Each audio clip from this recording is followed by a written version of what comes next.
ఒక 16 మంది ఇంజర్ కూడా అయి ఉన్నారు. ముగ్గురు స్పెషాలిటీ కేర్ అవసరం కనుక వాళ్ళని శ్రీకాకుళం జెమ్స్ కూడా ప్రభుత్వం తరలిస్తాం జరిగింది. ఈ గుడి ఒక భక్తుడు ప్రజల కోసం భూమి కానివ్వండి, గుడికి ఖర్చే ప్రతి రూపాయి పాండా గారు అన్న పెద్ద ఆయన, సుమారుగా 94 సంవత్సరాల వయసు కలిగిన పెద్ద ఆయన, భక్తుల కోసం వెంకటేశ్వర స్వామి గుడి ఉండాలి, ప్రజల కోసం అందుబాటులో తీసుకురావాలని కట్టారు. ఈరోజు ఇక్కడికి వచ్చిన చాలామంది భక్తులు ఇక్కడికి మొదటిసారి వచ్చిన వారు, కేవలం ఒక 10% మందే ఇది రెండో మూడోసారి వచ్చిన వారు. ఈ గుడి గత 4-5 సంవత్సరాలుగా కడతా వచ్చి గడిచిన 4 నెలల్లోనే గుడి ప్రతిష్ఠ కూడా చేస్తాం జరిగింది. ఇక్కడ లోకల్గా అధికారులు కానివ్వండి, పోలీస్ సోదరులు కానివ్వండి, ఇంతమంది వస్తారని ఎవరికి తెలియలేదు. రెండోసారి వచ్చిన భక్తులు కూడా చెప్తున్నారు, గతంలో మేము వచ్చినప్పుడు ఉల్లాసంగా వచ్చి ఎంతసేపు కావాలంటే అంతసేపు దేవుడిని దర్శించుకుని మేము వెళ్ళేదానికి అవకాశం ఉంది. కానీ ఈసారి ఎప్పుడు లేని విధంగా ఎక్కువ మంది భక్తులు వచ్చారు. అక్కడ పైకి వెళ్ళేటప్పుడు 2 తలుపులు ఉంటాయి, 2 మార్గాలు ఉంటాయి, ఒకటి ఎంట్రీకి ఒకటి ఎగ్జిట్కి. గుడి అనేది పొద్దున 6 నుంచి మధ్యాహ్నం 12 వరకు దర్శనం ఏర్పాటు చేశారు. దాని తర్వాత ఒక 3-4 గంటల విరామం తర్వాత మళ్ళీ సాయంత్రం పూట దర్శనాలు ఏర్పాటు చేస్తారు. పొద్దున వెళ్లాల్సిన భక్తులందరూ ఎంట్రీ మార్గం నుంచి వెళ్ళారు. సుమారుగా 11:30 ఎందుకంటే 12కి గుడి ముయ్యాలి కనుక ఎంట్రీ మార్గం అనేది మూసేస్తాం జరిగింది. సో లోపలున్న భక్తులందరూ దర్శించుకుని బయటికి వస్తున్నారు. బయట ఉన్నవారు మళ్ళీ సాయంత్రం వరకు ఉండాలని కొంతమంది లోపలికి వెళ్ళాలనుకున్నప్పుడు ఒకే మార్గం ఉండేగల అక్కడ తోపులాట జరిగింది. దాంట్లో ముందల పైన ఉన్నవారు అంటే మెట్లు పై మెట్లో ఉన్నవారు ఒక్కొక్కరు పడతా వచ్చి కింద వరకు అందరు పడ్డారు. ఇంకో పక్కన మీడియా మిత్రులందరూ కూడా చూస్తుంటారు, బ్యారికేడింగ్ వేశారు.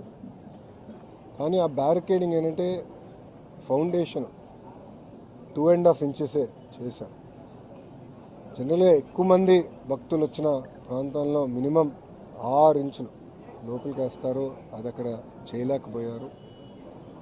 అంతేకాకుండా ఒక సైడ్ మేము అందరం చూసాం, ఒక సైడ్లో అయితే అక్కడ బ్యారికేడింగ్ తర్వాత డైరెక్ట్గా సిమెంటే ఉంది, ఒక బీమ్ కూడా ఉంది, డైరెక్ట్గా సిమెంటే ఉంది. సో అటు పక్క పడిన వాళ్ళు చాలా ఇబ్బంది పడ్డారు, కొంతమంది చనిపోతాం కూడా జరిగింది. ఇది మాకు పొద్దున మాకు ఒక అలర్ట్ గ్రూప్ ఉంది మంత్రులకి. మాకు అది దాంట్లో వచ్చిన వెంటనే నేను ఇమ్మీడియట్గా శాసనసభ్యురాలు శిరీషక్కకి నేను ఫోన్ చేశాను. ఆమె కూడా పొద్దున 1వ తారీఖు కనుక పెన్షన్ కార్యక్రమంలో ఉంది, ఆమె ఇమ్మీడియట్గా అక్కడ బయలుదేరారు. దాని తర్వాత గౌరవ మంత్రి అచ్చెన్నాయుడు గారికి నేను ఫోన్ చేశాను. ఫోన్ చేసి ఏం జరిగిందంటే ఆయన కూడా నేను బయట ఉన్నాను, ఇమ్మీడియట్గా అక్కడికి వెళ్తున్నాను అని చెప్పాను. అధికారులు ఎస్పీ గారు కానీ కలెక్టర్ గారితో కూడా మాట్లాడారు. అందరు కూడా యుద్ధ ప్రాతిపదికంగా ఆ ప్రాంగణంకి వచ్చి ఇమ్మీడియట్గా ఎవరైతే సీరియస్గా ఉన్నారో వాళ్ళకి శ్రీకాకుళం తరలిస్తాం. కానీ ఎవరికైతే ఇక్కడ ఫ్రాక్చర్స్ ఉన్నాయో వాళ్ళని ఇక్కడ పలాస హాస్పిటల్ తీసుకొచ్చి వాళ్ళకి చికిత్స అందజేస్తాం కూడా జరిగింది. గౌరవ ముఖ్యమంత్రి గారు ఈ ఘటన జరిగే సమయానికి హెలికాప్టర్లో ఉన్నారు. కదిరికి ఆయన 1వ తారీఖు పెన్షన్ కార్యక్రమానికి వెళ్తున్నారు. కరెక్ట్గా 12:50 సుమారుగా ఆయన హెలికాప్టర్ అక్కడ ల్యాండ్ అయిన వెంటనే మేము ఆయనతో మాట్లాడటం జరిగింది. అప్పటి నుంచి ఇప్పటి వరకు కూడా అంటే ఫోన్ చేసి ఏం జరిగింది, ఎలా ఉన్నా మొత్తం తెలుసుకుంటాం జరిగింది. గౌరవ ముఖ్యమంత్రి గారి ఆదేశాల మేరకు చనిపోయిన ప్రతి కుటుంబానికి 15 లక్షల రూపాయలు ప్రభుత్వం తరపున ఆర్థిక సహాయం అందిస్తాం జరుగుతుంది. క్రిటికల్గా ఇంజన్ అయిన వాళ్ళకి 3 లక్షల రూపాయలు ప్రభుత్వం ఆంధ్ర రాష్ట్ర ప్రభుత్వం అందిస్తాం జరుగుతుంది. ఈ ఘటన జరిగిన వెంటనే ప్రధానమంత్రి కార్యాలయం కూడా వివరాలు తెలియజేస్తాం జరిగింది. వాళ్ళు కూడా ఫోన్ చేసి ఏం జరిగింది, ఎలా జరిగిందని కనుక్కుంటాం జరిగింది. గౌరవ ప్రధానమంత్రి గారు కూడా చనిపోయిన వారికి 2 లక్షల రూపాయలు, క్రిటికల్గా ఇంజర్ అయిన వాళ్ళకి 50,000 రూపాయలు కేంద్ర ప్రభుత్వం నుంచి కూడా సహాయం అందిస్తాం కూడా జరుగుతుంది. అంతేకాకుండా చనిపోయిన వారిలో 3 తెలుగుదేశం పార్టీ సభ్యులు. సో మాకు కూడా ప్రమాద బీమా కార్యక్రమం ఉంది కనుక ఆ ప్రోగ్రాం ద్వారా ఆ కుటుంబానికి అదనంగా పార్టీ నుంచి 5 లక్షల రూపాయలు ఆ కుటుంబం కూడా అందిస్తాం జరుగుతుంది. గౌరవ ముఖ్యమంత్రి గారు ఇది తెలుసుకున్న వెంటనే నాతో మరియు డిజాస్టర్ మేనేజ్మెంట్ మార్చులు అనిత గారితో కూడా మాట్లాడటం జరిగింది.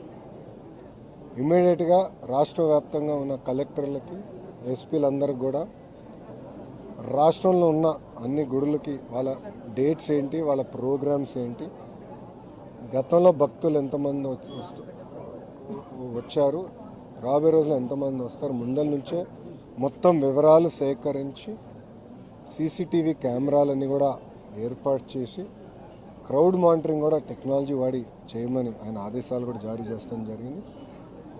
అంతేకాకుండా ఇలాంటి ఘటన, ఎందుకంటే ఎండోమెంట్ కింద ఉన్న గుడులకి ఒక వ్యవస్థ ఉంటుంది, ఒక మానిటరింగ్ మెకానిజం ఉంటాయి.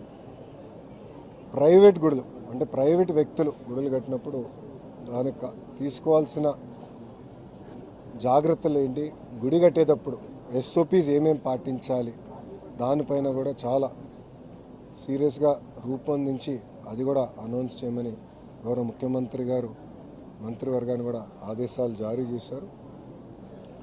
ఇది ప్రభుత్వం చాలా సీరియస్గా తీసుకుంటున్నాం. అనుకోకుండా ఇంకో ఘటన జరిగింది. గౌరవ ముఖ్యమంత్రి గారు ఆయన ఎప్పటి నుంచో ఒక ప్రోగ్రాం ఉంది కనుక ఆ ప్రోగ్రాంకి వెళ్ళొచ్చిన తర్వాత భవిష్యత్ కార్యాచరణ ఏంటి, ఎలా చేస్తే బాగుంటుందని పైన కూడా ఆయనతో చర్చించి గ్రూప్ ఆఫ్ మినిస్టర్స్ నిర్ణయాలు తీసుకుంటాం. అంతేకాకుండా పాండా గారు 94 సంవత్సరాల వయసు కలిగిన పెద్దయిన, సమాజంలో చాలా మంచి పేరున్న వ్యక్తి. ఆయన కూడా గుడి ఎదురుగా ఒక చిన్న రూమ్లో దేవుడి విగ్రహం రూమ్లో పెట్టుకుని చాప వేసుకుని కింద పడుకునే